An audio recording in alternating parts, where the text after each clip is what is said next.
کہتے ہیں پھر بیوی, آج کل یہ بڑے مسائل ہیں نا, بیوی بدنام بہت کرے گی, دیکھو بچوں کو چھوڑ دیا اور ماں کو چھوڑ دیا. میں نے کہا یار جو بدنامی, بعض خواتین جو میرا بیان نہیں سن رہی ان کی بات کر رہا ہوں, وہ کرتی ہیں بدنام. اور ہمارا کلچر ایسا ہے کہ عورت کے دو آنسو سنے دیکھے گا تو بس اسی کی طرف چلا جائے گا, وہ تحقیق نہیں کرتا کہ یہ صحیح کہہ رہی ہے غلط کہہ رہی ہے. ظالم دونوں ہوتے ہیں, مرد بھی ہوتے ہیں عورتیں بھی ہوتی ہیں, میں مانتا ہوں, ایسا نہیں ہے کہ ساری عورتیں ظالم ہیں, مرد بھی بڑے ظالم ہوتے ہیں. لیکن ایک نیچر ہے کہ مرد جب مرد کی بات سنتا ہے یقین نہیں کرتا, عورت کے آنسو دیکھتا ہے تو مرد بھی اسی کی طرف پگھلتا ہے, تو بدنام کرتی ہے. دیکھو بچے چھوڑ دیے اس نے, بچوں سے ملنے نہیں آتا, یہ نہیں کرتا, حالانکہ اندر کہانی کچھ اور چل رہی ہوتی ہے. تو کہہ رہے بدنام کے, میں نے کہا ایسی کی تیسی یار, بدنامی کی کیا ہے, بدنامی تھوڑے دن چلتی ہے, اس کے بعد لوگ, کسی کے پاس ٹائم نہیں ہے آج کل, ہر آدمی اپنے معاملات میں اتنا گھرا ہوا ہے. میں نے کہا یہ جو آخرت میں بدنامی ہوگی, اماں کو یار اس بڑھاپے میں آپ اکیلا چھوڑ دو. کہہ رہے میں کراچی میں رکھوں اور ان کے لیے ملازم رکھوں. میں نے کہا نہ, بوڑھی ماں ملازم کے ساتھ اس کی گود میں سر رکھ کے سو, یہ تو بڑھاپے میں تو ماں کا مزہ ہے یار.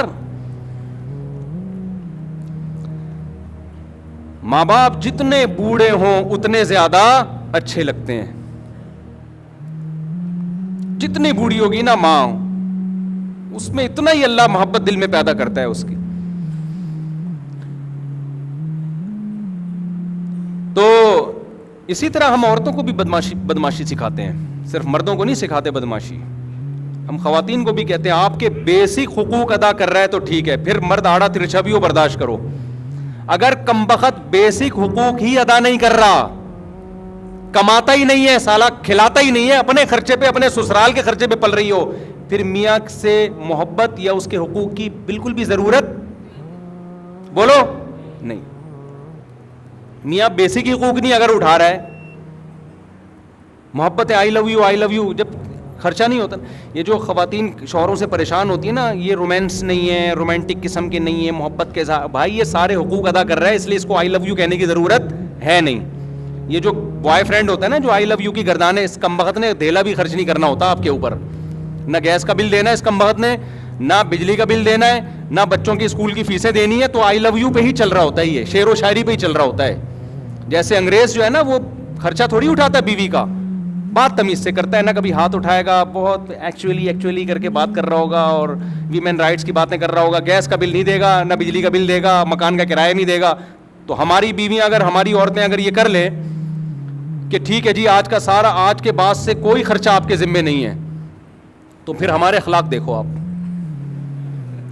اور کیا فری پھوکڑ کے اخلاق میں کیا ہے بھائی, کیوں بھائی غلط تو نہیں کہہ رہا میں, فری پھوکٹ کے اخلاق ہیں. جب کوئی ذمہ داری ہی نہیں لینی ہے تو فری پھوکٹ کے اخلاق میں کیا جا رہا ہے انگریز کا.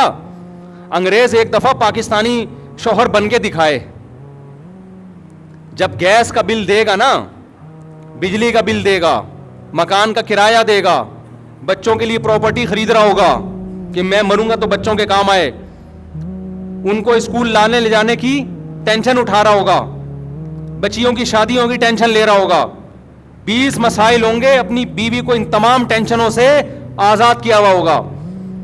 پھر میں اس انگریز سے پوچھوں گا کہ اب تو تھینک یو سے بات شروع کر اور تھینک یو پہ ختم کر کے دکھا. وہ اتنی موٹی پنجابی میں گالی سے بات شروع کرے گا, بیچ میں اتنی موٹی گالی, اور آخر میں 11 دفعہ گالیوں پہ ختم کرے گا وہ. تو انگریزوں کے اخلاق سے متاثر ہونے کی بالکل بھی ضرورت نہیں ہے. اور اب میں ان عورتوں سے کہتا ہوں اپنے پاکستانی اور ہندوستانی شوہروں سے بدگمان ہونے کی ضرورت نہیں ہے. یہ جتنا بھی آڑا ترچھا ہے نا, ٹیڑھا میڑا اور بد اخلاق, آپ کو اس نے چھت دی ہوئی ہے, آپ کے بیسک حقوق یہ ادا کر رہا ہے. اس مکھنچو کا نام آپ کے ساتھ لگا ہوا ہے, مرسز فلاں, ٹھیک ہے نا, کہیں جاتی ہو عزت ہوتی ہے آپ کی. یہ ختم ہو گیا نا, عورت کی عزت اس کے شوہر سے ہے. آج ہماری لبرل خواتین بہت عزت حاصل کرنے کی کوشش کرتی ہیں, ہم نے شادی نہیں کرنی, ہم غلامی والی زندگی نہیں چاہتے, آزاد ہیں. 2 ٹکے کی عزت نہیں ہوتی. دفتروں میں ہر آدمی ٹیڑھی نظروں سے دیکھ رہا ہوتا ہے. شادی شدہ لڑکی اگر جاب بھی کرتی ہے, لوگوں کو پتا ہے یار یہ مسز فلاں ہے, اس کی عزت ہے, بشرطے کہ وہ مسٹر صحیح آدمی ہو. ایسا نہ ہوگا مسٹر ہی کوئی عجیب سی چیز ہے تو پھر تو مسز فلاں ہونا ہی ہے, بن جاتا ہے. وہ کوئی جسٹیبل آدمی ہو, کچھ اس کے جوڑ کا ہو, عزت ہوتی ہے. شادی نہیں ہے تو تھوڑی کوئی عزت ہے. وہ ایک کراچی یونیورسٹی میں کوئی لبرل انٹی ہیں, میرے بہت خلاف بولتی ہیں, مجھے وہاں کے اسٹوڈنٹس نے بتایا, میرے بھی شاگرد کراچی یونیورسٹی میں بہت پڑھتے ہیں نا.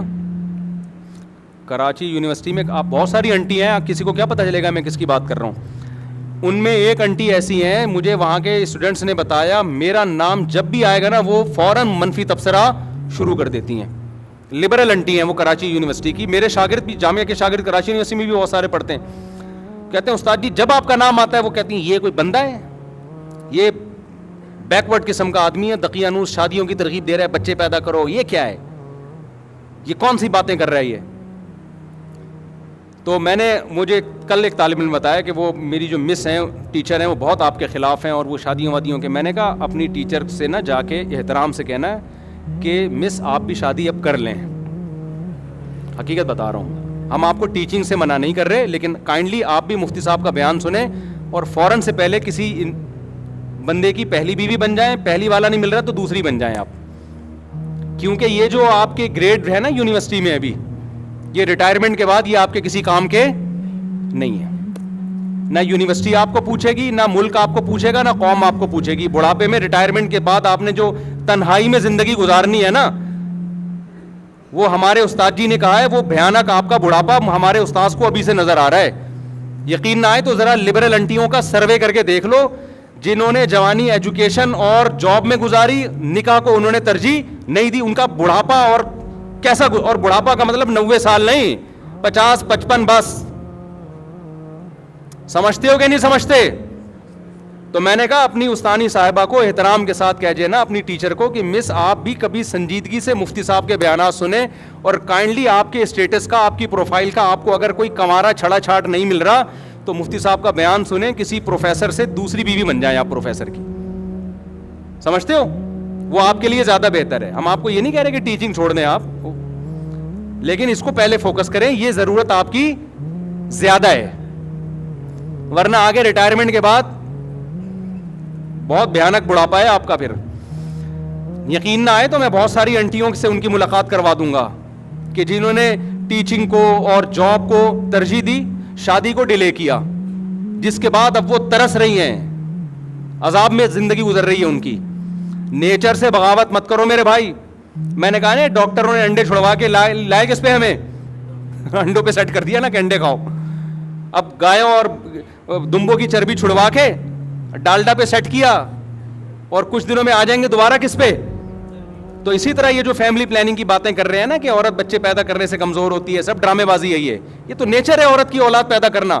کل انہوں نے اسی پر آنا ہے کہ عورت کی صحت کس میں ہے, نسل بڑھانے میں ہے. دیکھ لو اپنی نانیوں دادیوں کو 90 سال زندہ رہی تھیں, ان کو تو جانتی بھی نہیں تھی یہ حمل روکنا کیا ہوتا ہے. زیادہ اچھی لائف انہوں نے صحت کے حوالے سے بھی, مینٹلی بھی زیادہ اچھی لائف گزاری ہے. تو وہ یونیورسٹی کی جو ٹیچر صاحبہ ہیں, میں نے اپنے شاگرد سے کہا ان سے کہنا کہ میں آپ کو بہت ساری لبرل انٹیوں سے ملوا سکتا ہوں. ریٹائرمنٹ کے بعد دیکھو ان بیچاریوں کا حال کیا ہوتا ہے. ہماری دادیاں نانیاں تو کچھ بھی نہیں آتا تھا ان کو, پڑھی لکھی نہیں تھی, کیسی بادشاہوں والی زندگی گزاری ہے بھائی. بہویں بھی ہیں, داماد بھی ہیں, پوتے بھی ہیں, نواسے بھی ہیں, سب نے مل کے بڑھاپے میں خدمت کی ہے. عزت بھی ملی ہے. عزت عورت کو اپنے خاندان سے ملتی ہے, باہر سے نہیں ملتی. کمپنی آپ کو جب تک عزت دے گی جب تک آپ کمپنی کے کام کی ہو. میڈم صاحبہ, کمپنی آپ کو جب تک عزت دے گی جب تک آپ کمپنی کے کام کی ہو. جب آپ کمپنی کے کام کی نہیں, وہ ہو سکتا ہے سال میں ایک آدھ دفعہ تقریب میں آپ کو ہار پھول بھیج کر دیے جائیں, اس کے بعد کوئی بھی نہیں پوچھتا. یہ جتنی سیلیبریٹیز ہیں نا جو مشہور جن کو بڑے بڑے ایوارڈ مل رہے ہوتے ہیں, ان کی عزت صرف اسی وقت ہوتی ہے جب ایوارڈ دیا جا رہا ہے. اس کے بعد گھر پہنچنے کے بعد یہ ویسے کے ویسے بیٹھے ہوئے ہوتے ہیں, نہ داماد ہیں, نہ بہویں ہیں, نہ بھائی ہیں, نہ بہنیں ہیں, کوئی خاندان ہی نہیں ہے بیچاروں کا. 4 شادیاں کر لو, بڑھاپے میں عزت ملے گی تمہیں. جوانی میں تو پھڈے ہوں گے, صحیح بتا رہا ہوں میں. جوانی میں تو حسد جیلیسی سب کچھ ہوتا ہے نا, بیویاں لڑیں گی. تھوڑی عمر زیادہ ہوگی وہ کہیں گی اب کیا رہ گیا لڑنے کے لیے, اکلوتا میاں ہے ہمارا. آپ کو رینٹ بندہ نہیں لینا پڑے گا, کرائے پہ جاپانیوں کی طرح تنہائی دور کرنے کے لیے بندہ بلانے کی ضرورت, بولو نا, نہیں ہے. بچے ہوں گے آپ کے یار, کتنے ہی نالائق بھی پیدا ہو گئے, ایک آدھ تو کام کا نکلے گا نا. اول تو انشاءاللہ سارے کام کے نکلیں گے, لیکن فرض کر لو یار اگر 2 بچے ہوئے وہی بگڑ گئے, اسپیئر میں کچھ بگڑنے کے لیے بھی رکھو. حقیقت ہے اتنے ہوں کہ 2-4 بگڑ جائے تو برداشت کر لو کہ یار باقی ٹھیک ہے, ایک کیا نکلا. اب ہمارے بچوں میں ایک بچہ پڑھ کے ہی نہیں دے رہا کمبخت, برداشت ہو رہا ہے ہم سے کہ چلو یار اس کو پنچر کی دکان کھلوا دیں گے ہم, باقی تو پڑھ رہے ہیں نا الحمدللہ. اگر میرا وہ ایک اکلوتا ہی ہوتا, میں تو کہتا طارق صاحب تم تو گئے بیٹا, ایک ہی نکلا وہ بھی کسی کام کا نہیں. حالانکہ کام کا ہے الحمدللہ, یہ نہیں کہہ رہا کام کا نہیں, پڑھائی میں دماغ نہیں چل رہا اس کا. تو ہر آدمی کو اللہ نے ہر صلاحیت تھوڑی دی ہے. سارے ہی پڑھاکو ہوں تو سارے ڈاکٹر بن جائیں گے, سارے انجینئر بن جائیں گے, تم نیچے کام کرنے والے لوگ کہاں سے لے کر آؤ گے.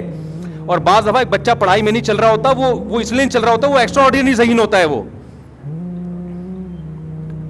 میں اگر اسکول میں پڑھائی میں چلتا تو آج میں یہاں بیٹھ کے بیان نہیں کر رہا ہوتا. ہمارا تو دل لگتا ہی, ہم تو شرارتوں میں آگے تھے بہت. ایک ایج کے بعد پھر ہم نے پڑھنا شروع کیا, پھر دماغ لگ گیا ہمارا. تو آپ کو تھوڑی پتا ہے اللہ آپ کے بچے کو کیا بنانا چاہتا ہے بھائی. اللہ آپ کے بچے کو کچھ اور بنانا چاہتا ہے. میرے جتنے کزن جو پڑھاکو تھے کسی کام کے نہیں ہیں, معذرت کے ساتھ میرے کوئی کزن اگر بیان سن رہے ہوں, زیادہ تر وہی کام کے ہیں جو پڑھاکو نہیں تھے. وہ کمپیوٹر پہ ٹھک ٹھک ٹھک بیٹھے, پتہ نہیں کیا کیا بن گیا یار, کمپیوٹر بھی سیکھ کے نا امریکہ کی کمپنیوں سے آرڈر پکڑنے شروع کر دیے انہوں نے. اور ایک بیٹھا ہوا ہے وہ رٹے لگا رہا ہے, از کالڈ نیوٹنز لا. آدھا قانون یاد ہے اس کو, شروع کا یاد نہیں ہے, لیکن پڑھائی کی ویلیو ہے. اب میرے بیان سن کے بعض بچے اور شرارتی ہو جاتے ہیں, پڑھیں گے تو کچھ آگے چلیں گے نا, لیکن ٹینشن لینے کا نہیں. ہمارا ایک بچہ نہیں پڑھ رہا, ٹینشن نہیں لیتا, میں دیتا ہوں اس کو تھوڑے بہت تانے وانے دے دیتا ہوں. اچھا بس بیان ختم کر رہا ہوں, اور یہ بہت زیادہ ہو گیا, آپ مجھے 1:20 پہ بتا دیا کریں نا. اچھا میں نے دیکھا نہیں نا آپ. تو خیر کہاں سے کہاں بات چلی گئی. تو اصل بات میں عرض کر رہا تھا کہ غصے کو میرے بھائی مارکیٹ سے کیا کرو, حتی الامکان 100% ختم نہیں ہوگا, لیکن سارے جو ہماری سوسائٹی میں فسادات پیدا ہو رہے ہیں اس کے پیچھے ہے کیا مسئلہ, غصے کا. تحمل سے بات سنو, تحمل سے جواب دو, تمام پہلوؤں پہ غور کرو, پازیٹیو نیگیٹو, اس کے بعد فیصلہ کرو. تو نبی صلی اللہ علیہ وسلم نے ایک صحابی کے چہرے پہ ان کی تعریف کی, فرمایا تمہارے اندر 2 چیزیں ایسی ہیں جو اللہ اس کے رسول کو بہت محبوب ہیں, ایک الحلم والانات, ایک بردباری اور ایک جلد بازی سے اجتناب. جب بھی تم فیصلہ کرتے ہو بہت زیادہ سوچ بچار. تو یہ اگر آپ زندگی میں یہ طریقہ اختیار کریں گے تو انشاءاللہ دنیا میں بھی کامیابی ہوگی اور آخرت میں بھی. اللہ تعالیٰ سمجھنے کی عمل کی توفیق عطا فرمائے.